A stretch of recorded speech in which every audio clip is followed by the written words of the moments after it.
Welcome to Dweller of the Dark. We are a channel honoring the yellowed and blackened bones of many prominent authors. We will be digging up several obscure, strange, and forgotten authors who influenced many of the great horror, science fiction, and fantasy writers today.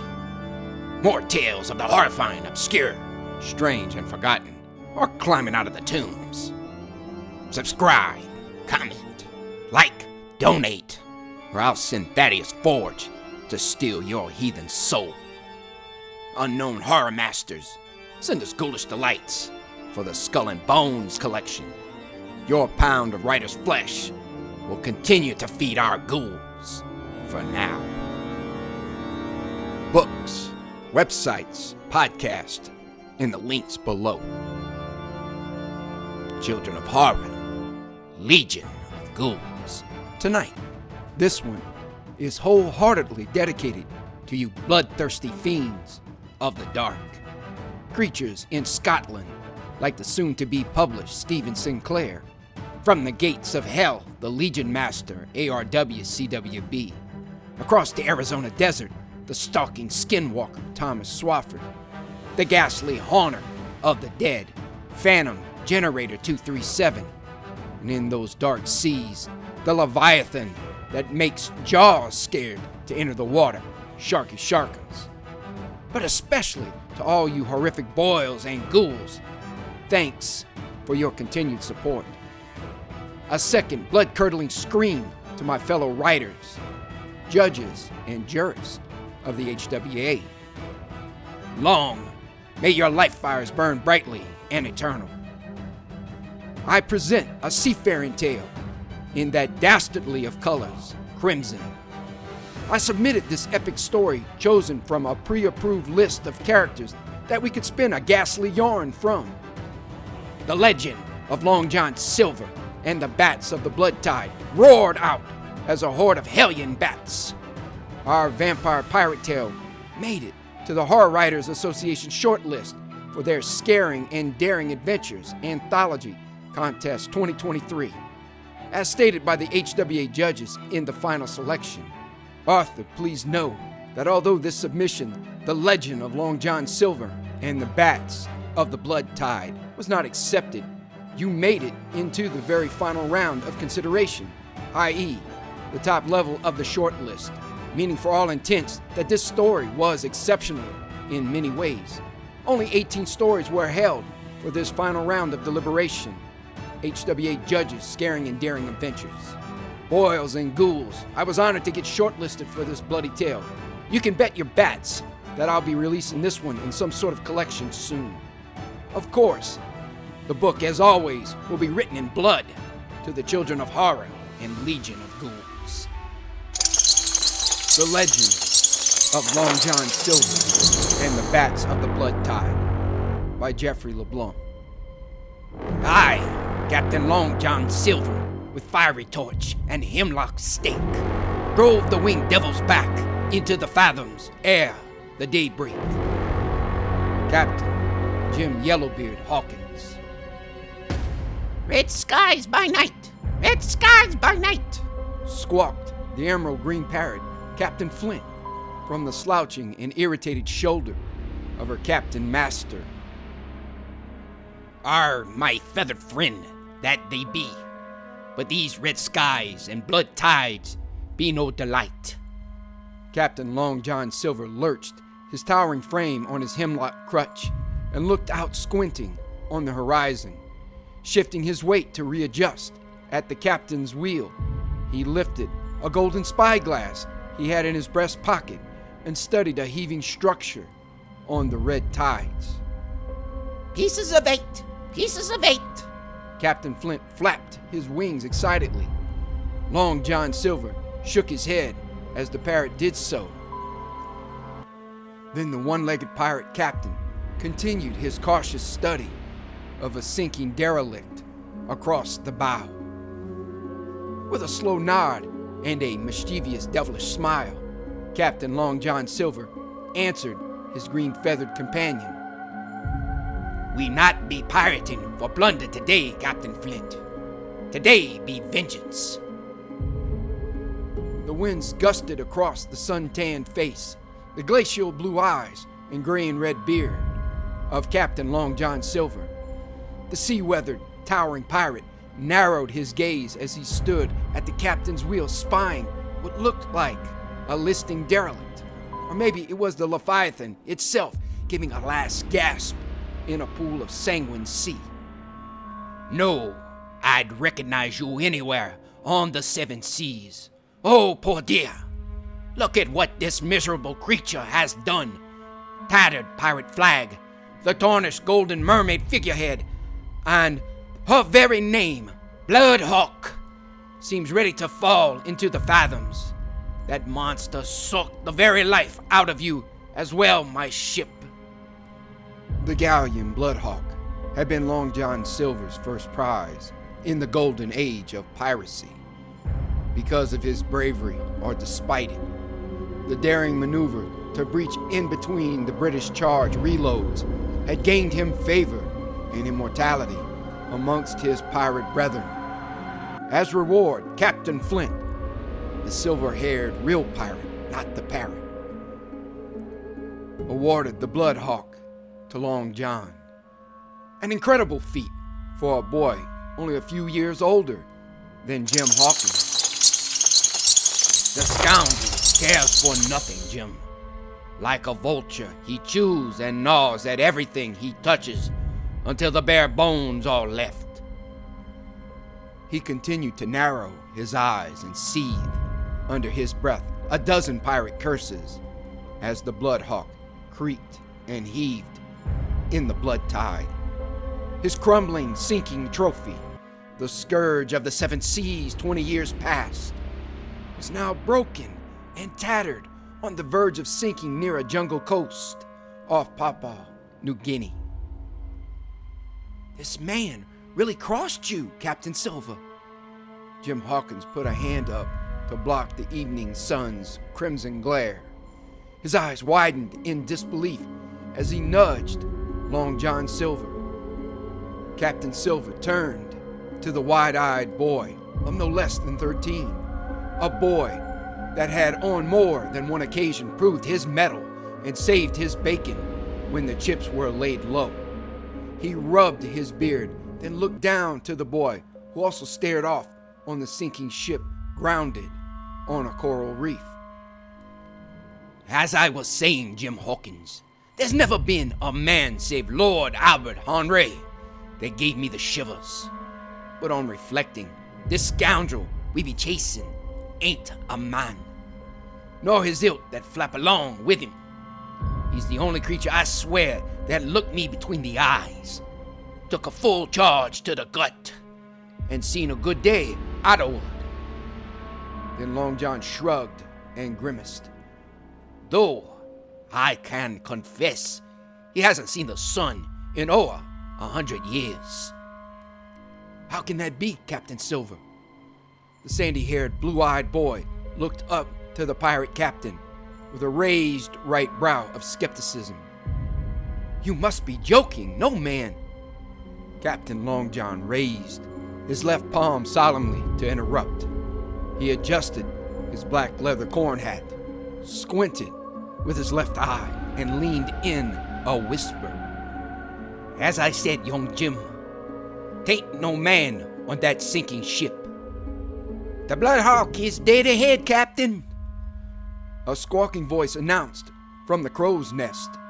The young sailor, Salem Stevenson, belayed a second time to let the crew know their prize lay in wait. You heard him.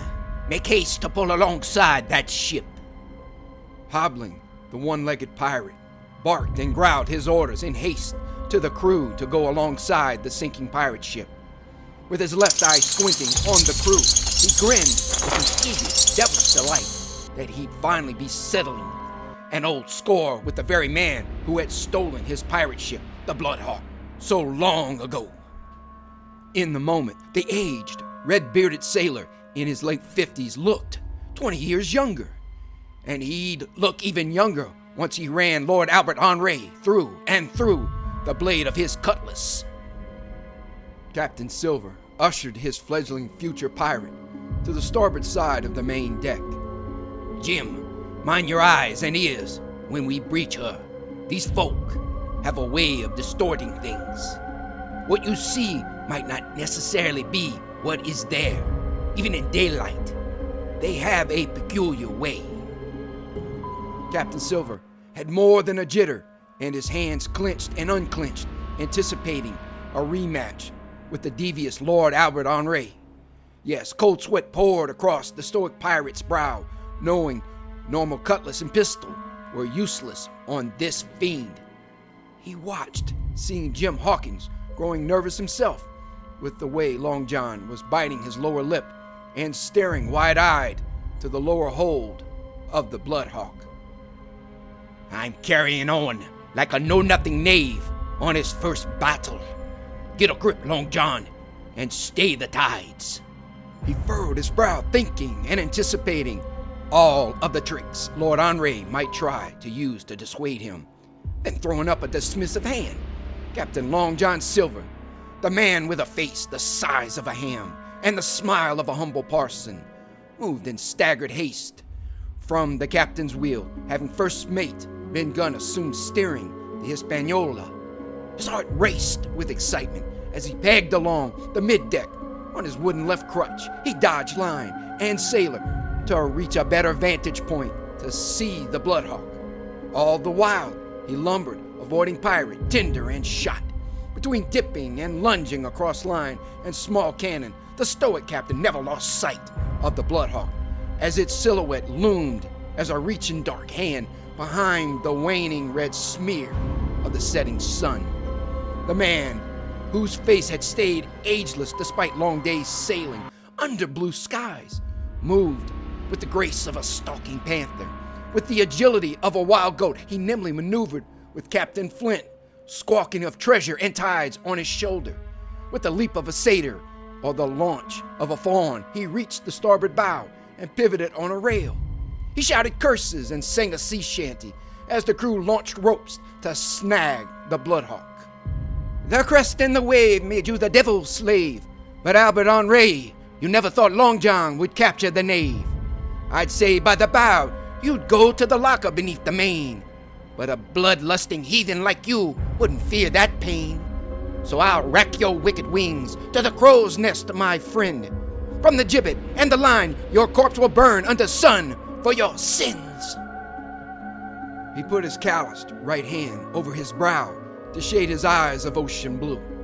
Adjusting his leathered hat and pushing back a strand of silver and red hair, he peered out at the Bloodhawk with a tight bearded grin.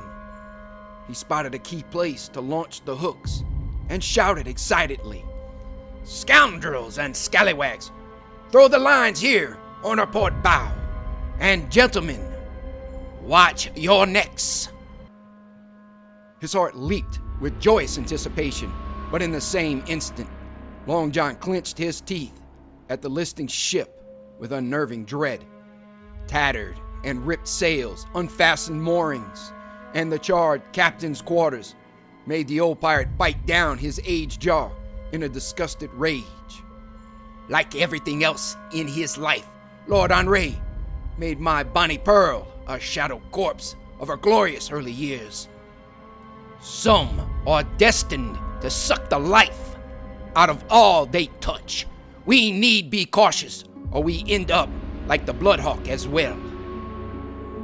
By all accounts, the Bloodhawk was without crew, listing to sink. Long John steeled his rage, knowing he'd blunder if he caved to his anger at the sight of this abominable care of his ship. But it was a difficult task, seeing the skeletal hulk of she that had sailed him from the Caribbean to the Arctic Circle in search of adventure and plunder. A tear fell as they pulled in closer, and all took off their hats in a solemn moment of respect for their former home. The broken and battered heap of the Bloodhawk stayed silent as well, groaning only a warning for all to sail on.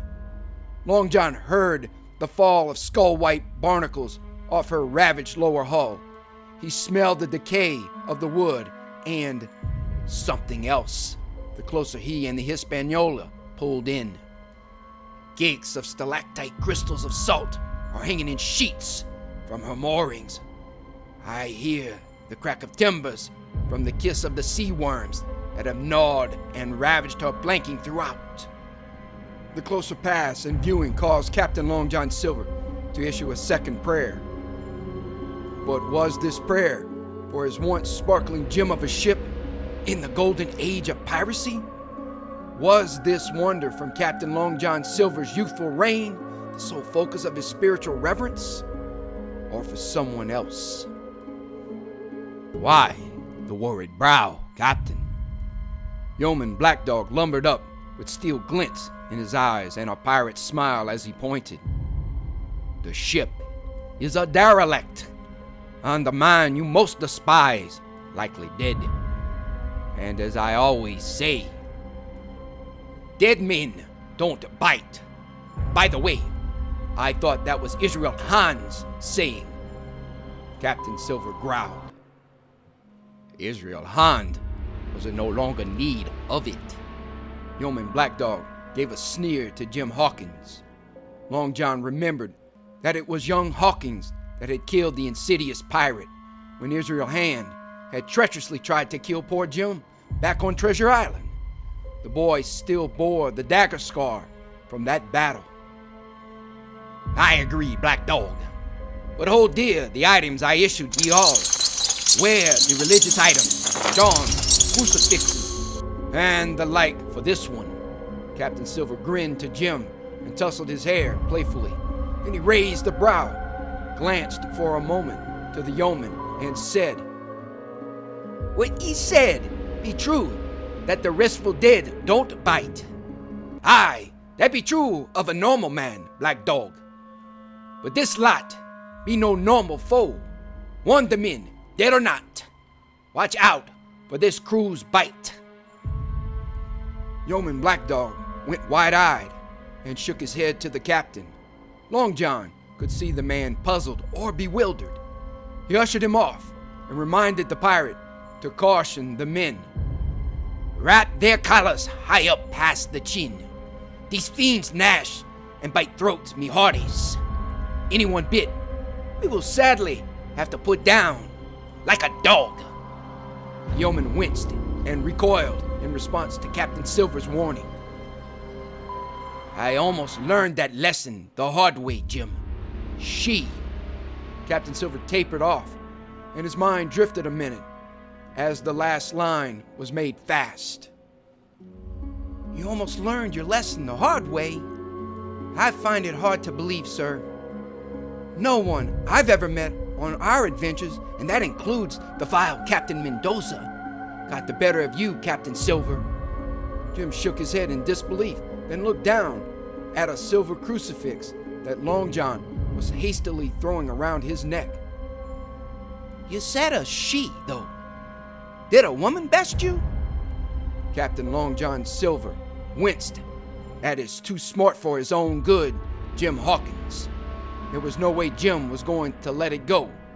He'd find out one way or the other. He sighed and gave a wry grin to Jim. Duchess Annabelle Henri, be the she, fine sir. That vixen, the daughter of Lord Henri, nearly got me, young Jim. Her kiss almost stole more than my ship. Yucky roo, Captain Silver. A girl's kiss would make me lose my hardtack and grog. Jim Hawkins made a retching gesture and pretended to throw up over the side. Long John had a fit of bellowing laughter at his antics. You'll see the yucky girls a little different when you're older, Jim Hawkins, as we are. Captain Long John wiped his eyes in mirth and set to tell his tale as the crew ready to board. I was a young man, just 4 years older than you are now, Jim Hawkins. I met Annabelle. Long John spoke briefly and with purpose, glossing over the more intimate details of his tryst with the beautiful Duchess. In earnest, he wanted to avoid more comical outbursts from Jim. He explained how it was 20 years ago when the Bloodhawk had been the star-gemmed prize for an ambitious Captain Long John Silver, It had been his only love and all he ever desired. Well, maybe just a few other trivial things.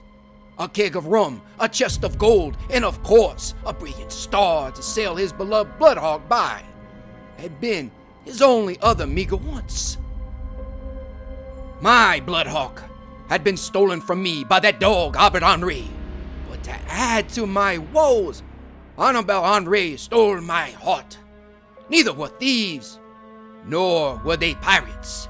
That bunch was something far, far worse to get the drop on me and my crew back then. And while I've told the crew he stole my ship, I will never tell them everything or how much of a fool I was. Or I'd certainly have another mutiny on my hands. So, you sailed the Cape of Good Horn when you ran into them, Captain Silver? Jim asked, with a raised right brow and pursed lips, puzzled. Arr, Jim, it be so. They were on another sinking ship. That'd be the galleon, 15-cannon galleon Neptune. I'd have brought her ashore as another regal prize, but you know the swells and storms of that accursed cape. We'd have certainly ran low into Davy Jones' locker if I had been a reckless captain, which I've never been. He paused a minute, watching his crew lay planks across to board the Bloodhawk. But I should have sensed something dark was afoot, young Jim. Out on those deadly seas, the Neptune a-listing and preparing to sink, with just the Lord Henri, his daughter, and a few powdered dandies. No seasoned sailors running rigging, on sail, and certainly no captain guiding the ship to safe harbor. Yes, quite strange, their explanation too. The captain and the crew left us to perish, was Lord Henri's reply when I made my inquiries. That is strange indeed, Captain. Jim moved with Long John to go aboard with him to inspect the Bloodhawk. The pirate captain could see the boy had become a little jumpier now that the crew was pushing forth to search for contraband, maybe treasure, and for sure any stores, especially if those stores proved to be the spiced Caribbean rum. You have the silver musket I gave thee, Jim Hawkins. Jim nodded to him and raised his vest, showing the pistol snug, secure in his belt. Then he showed Long John the dagger that had once belonged to the nefarious Israel Hand. It was the same one that Hand had used to try and kill him. Good. I have one more item for you, my pirating apprentice, that you will need. No sooner had Long John provided Jim Hawkins with his latest gift that the undead crew of the Bloodhawk unleashed their fanged attack. Swarms of bats flew up out of the hold as Salem, Stevenson, and Black Dog had pulled up the doors, barring the lower hatch. As they twisted and writhed with lanterns in front of them, a gray set of hands lifted to pull Salem down into the darkness of the hold. Everyone heard his screams and a splatter of something down in the pitch of the below deck. Black Dog scrambled from the open storage hold. He kicked in a convulsed panic at two bats that were far larger than your average brown and gray bat. Long John watched in horror as the yeoman fumbled and slipped on something shimmering black and gelatinous. It was then, and only then, under the brilliant orange light of torches and lanterns, that Captain Silver realized the whole deck were littered with the dead and decaying crew of the Bloodhawk. Mercy to God. They truly be monsters on this ship. Wide-eyed, Captain Silver hobbled on his one leg, avoiding a slip that would certainly prove less than fortuitous. Mind your wits, men. Torch the bats and send fire into that hold. We'll burn the villains out and finish. You would burn me to death, John? The voice was soothing and soft as spider's silk. It carried the longing of a woman desperate to please and hungry to devour. And Long John Silver knew her voice too well. For the words of this vixen had once bewitched his lonely heart and took all he held dear. Aye, I would, Annabelle. It would be mercy for what your father has done to ye.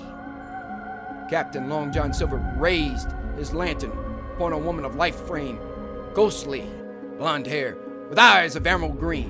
He was cloaked in a hooded, radiant burgundy robe, a necklace of gold with a gemmed ruby adorned her pale, lengthy neck. Above the top of the stone was the engraved word, John Silver. I make the same offer, John Silver.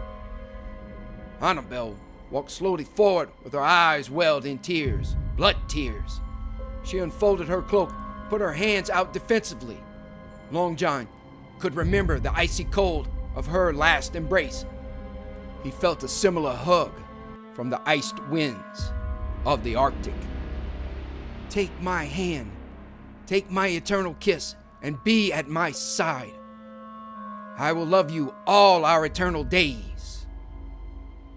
Long John Silver winced, knowing her words were a clever ruse, a lie. That's where you and I disagree, Annabelle. Eternity is too long of a promise for the type of woman you are. You'd get bored with this hobbled old pirate and turn me as dry a husk as this crumbling ghost ship.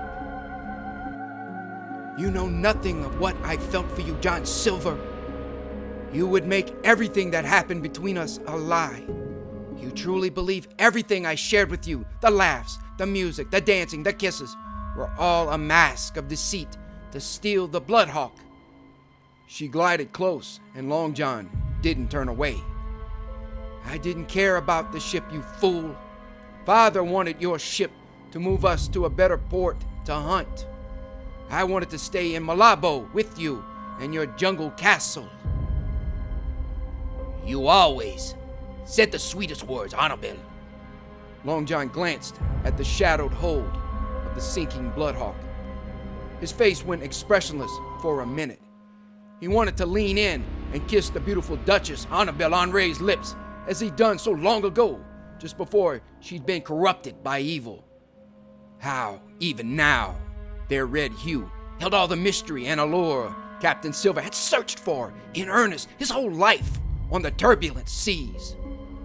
But never had he found equal. Now was his chance to roll the dice, tempt the fates, and take her eternal gift. As a couple, as immortal vampires, they would have no foe that Captain Long John Silver could not vanquish. There would be no treasure he could not secure. There would be no navy of any foreign country who would stand in his way. But to give up my soul, Annabelle, to no longer feel the warmth of sunlight across my brow, or have to kill innocent folk every night. I'd just soon be one of them. He pointed to the heap of desiccated corpses that lay strewn across the deck. Captain Long John Silver felt the whir of a heated wind and the burn of two vice-like grips to his shoulders lift him. Then in the same instant, the talon grip tossed him across the wooden deck as a bag of flour with a thud. On his back, Captain Silver's heart raced as a dark shadow perched on his chest. He almost retched, smelling a sulphurous, ageless stench as of the opening of 1,000 crypts. Peering on the glimmering ruby eyes, porcelain fanged face of Lord Albert Henri, Captain Silver knew possibly that his time had come. I didn't steal your precious Bloodhawk, Captain Silver. The vampire hissed indignantly.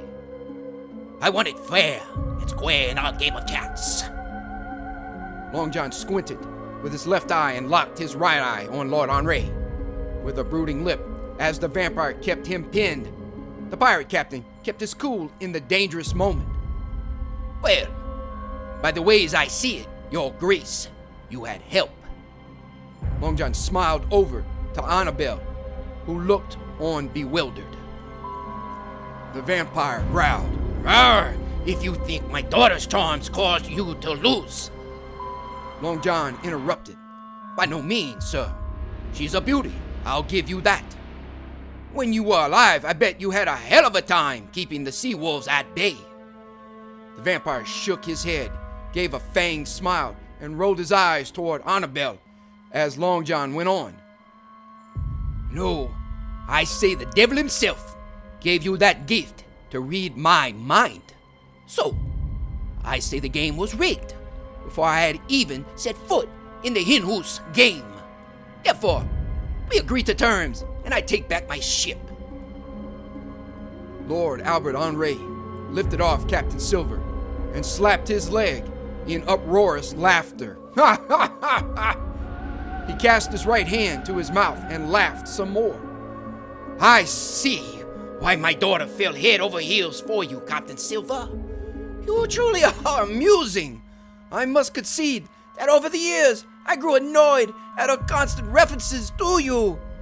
You don't have to fight us. The vampire looked around as he saw his vampires being dispatched by various means. Garlic to the face, holy water to the eyes, and cutlass swipes to end them all.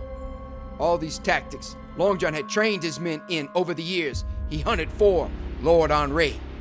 He made sure to leave nothing to chance. Join us, Captain, and be the dreaded scourge to the seven seas that you have always dreamed to be. Let me go!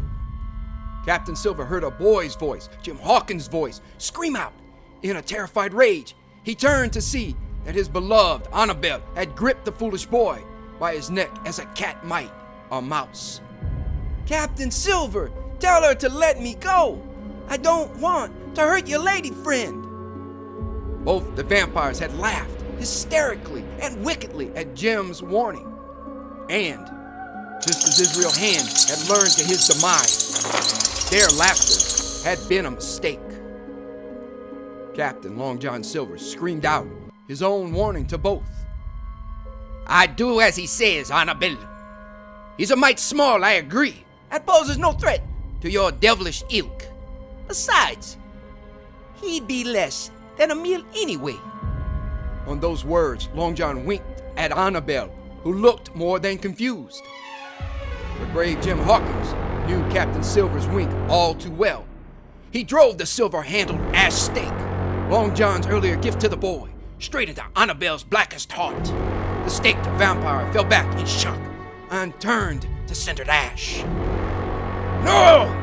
Screamed an enraged Lord Henri, as the vampire, Albert Henri, gnashed his bloody teeth and flamed his ruby eyes. In a final hellish outrage, Long John smiled. He thrust his hemlock crutch into the vampire lord's own vile heart as both vampire and pirate went over the ship's rail and plunged into the sea. Both swirled to the haunted fathoms of infinite darkness beneath the chilling crash and twisting waves of the blood tide. Realizing his last moments, Captain Silver gave his own roar to Albert Henri in return of triumph, though Long John, too, would bear us gladly in the exchange for what was life without your leg, your pirate ship, and your beloved. Long John continued to keep his wooden crutch locked firm through the creature's ribcage and straight into the vampire's blackest heart. Past the bubbles and the brine, he watched in final elation as the creature set ablaze beneath the waves. And in the same moment, as the sea churned, Long John watched the vampire cinder to ash and dissolve away. With his task done, Jim Hawkins and his crew safe, Captain Silver gave in to the crushing fathoms and descended into the darkness of the sea's abyss. Sunlight burned across Long John's glacial blue eyes. Blinding light greeted him as he took a cool breath and let it out, feeling pains to both his shoulders and a stiffness to his tired frame. His head spun in a daze as he sat up, shaking the bats of bewilderment from his head. Rubbing his red-bearded chin, he looked around his captain's quarters, confused. Had it all been just a nightmare? Was it all a fevered dream? And he saw the gashes to his shoulders where Lord Albert Henri had set his talons deep during the battle. Around his neck had been placed the gold and ruby necklace that had adorned Annabelle's neck. Jim Hawkins, who had been sitting by his bed, jumped up. "You're back, Captain Silver. I knew no vampire could beat you." Yes, Jim, those bat-winged devils were outmatched, I must agree. He stood groggily, swooning slightly, as Black Dog and the men leered in, and grabbing a new crutch of ash, he hobbled out into the day to greet his brave men. On the wooden deck, With a crowd gathered, Captain Long John Silver gestured to everyone to remove their hats. He crossed himself and nodded for everyone to solemnly lower their heads. Good Lord, we honor our dead who sacrificed all to save others. Also, we honor our vanquished foes. May they finally find peace. Ashes to ashes, dust to dust, and the virus to fade. Amen.